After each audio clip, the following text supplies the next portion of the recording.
Hola, ¿qué tal, Mr. Lover? Bienvenido a este foro chat en tu sala Rush en Citorush Training Center. Hoy vamos a hablar de los líquidos serosos. Comencemos. Los exudados inflamatorios los podemos encontrar en los líquidos serosos y pueden ser agudos, crónicos o mixtos. En el caso de los agudos hay un mayor número de polimorfonucleares en la mayoría de los casos. Y en estos casos hay infecciones bacterianas. En el caso de derrame pleural puede haber un derrame eosinófilo y se presume un infarto pulmonar, parásitos, algún tipo de tumor o cuadro alérgico.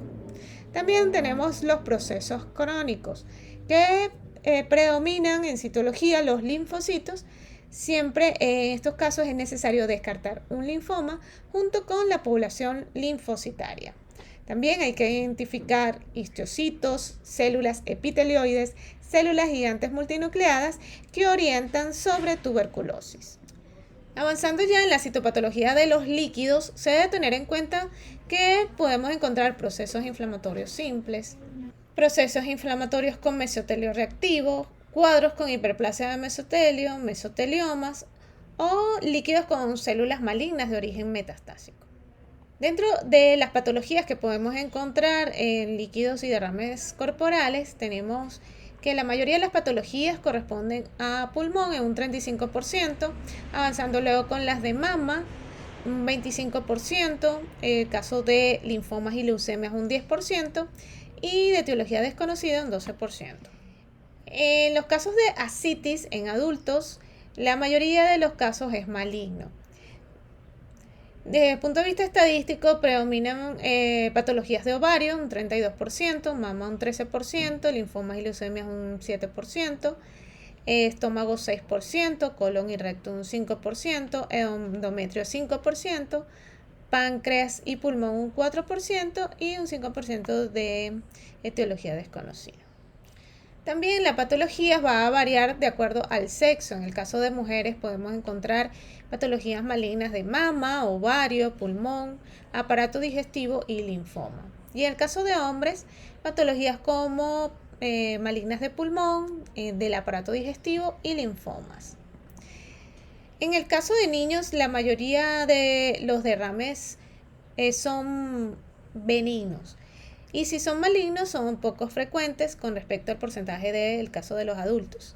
Y las patologías más comunes, los linfomas, las leucemias, los neuroblastomas, los tumores de Ewing, los radiomiosarcomas embrionarios. ¿Qué tipos de células vamos a encontrar en los líquidos y derrames corporales? En primer lugar, células mesoteliales. En segundo lugar, células inflamatorias. Y en tercer lugar, hematíes.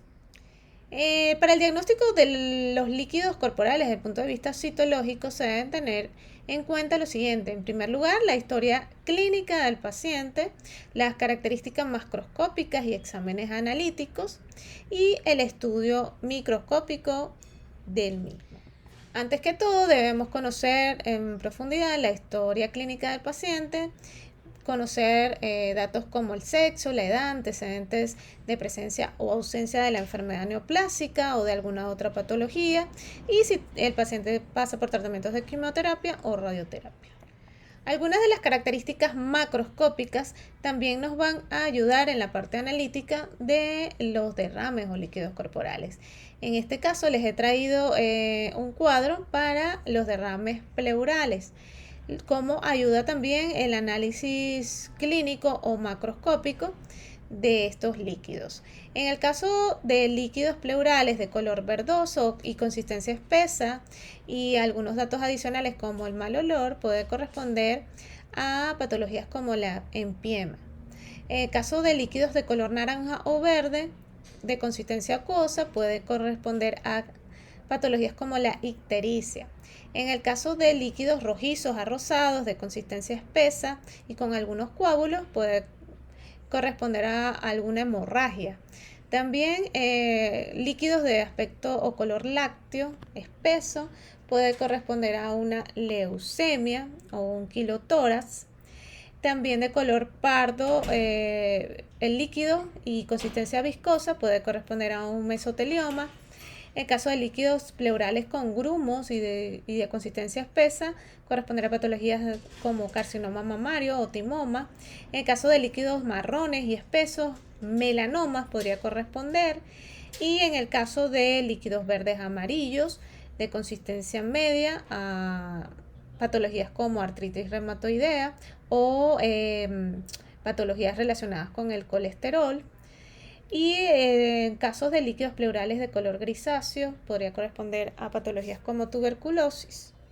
Y en la mayoría de los casos algunos de color amarillo claro, de aspecto ligero, algún trapsudado o alguna infección.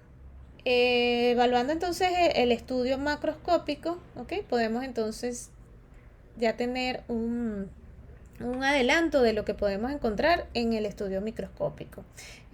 Por ello debemos observar en primer lugar la sustancia de fondo de la preparación, si es limpia, sucia, si hay detritos celulares, si hay elementos inflamatorios como neutrófilos, eosinófilos, etc.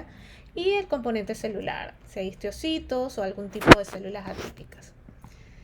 En citopatología, en la mayoría de los derrames serosos se pueden observar, en la mayoría de los casos, células malignas. Por eso entonces es importante tipificar su origen, si corresponde a una neoplasia maligna primaria de un mesotelioma o corresponde a alguna neoplasia maligna metastásica.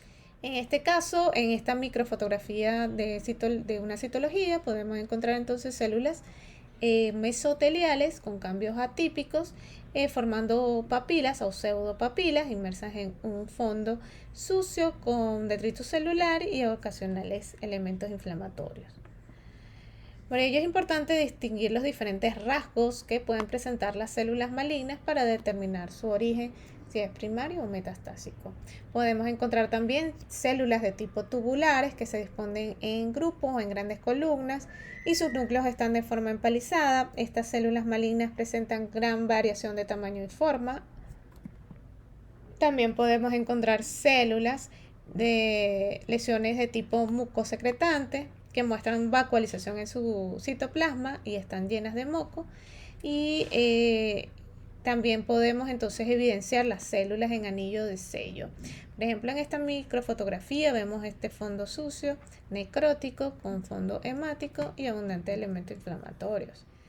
También podríamos encontrar células de tipo cilíndrico simple. Estas pueden encontrarse aisladas de forma cilíndrica o bien de tipo cuboideo, con núcleos periféricos y cambios atípicos. Si quieres conocer un poco más sobre este tema, entonces te invito al training de citomorfología oncológica de líquidos y derrames corporales.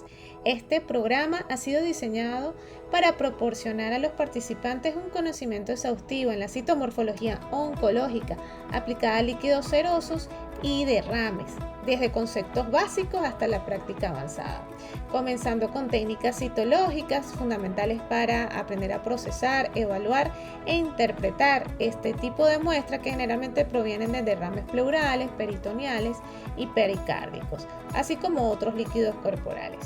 Así que te espero en este nuevo programa que inicia el 29 de abril y podrás entonces adentrarte en el uso de técnicas de preparación citológica y diferenciar así lesiones benignas y malignas.